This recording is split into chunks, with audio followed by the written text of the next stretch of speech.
Hello and welcome to this podcast where I will be discussing the common pain point of BTech student, and that is how many programming language do I need to learn?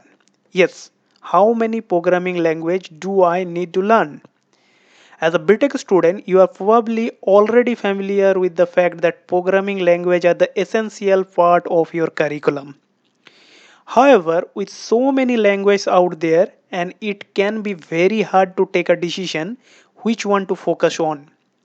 So, let's dive into this topic and try to understand it better.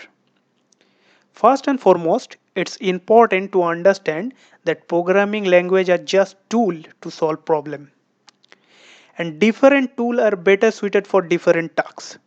So, the number of programming language you need to learn depends on which field you want to specialize in. Moreover, it's essential to remember that learning a programming language is not a one time event. You need to continuously update your skill and learn new language as technology evolves.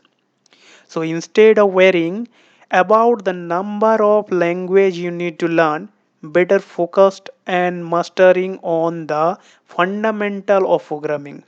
Once you understand the basic concept of programming, learning new language become very easy.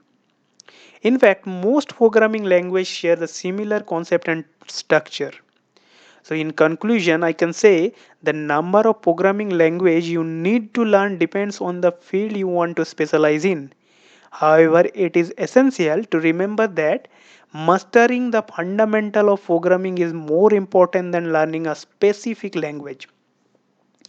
With a strong foundations, you can easily adapt to new language and stay relevant in the ever evolving world technology. I hope you found this podcast helpful. If yes, please do share and follow or subscribe. If you have any query or questions, please feel free to comment below. To get more kudos like this, please join my private FB group, link given in the descriptions. And next day, I will share which one programming language you can pick as a BTech student or as a freshers. Thank you.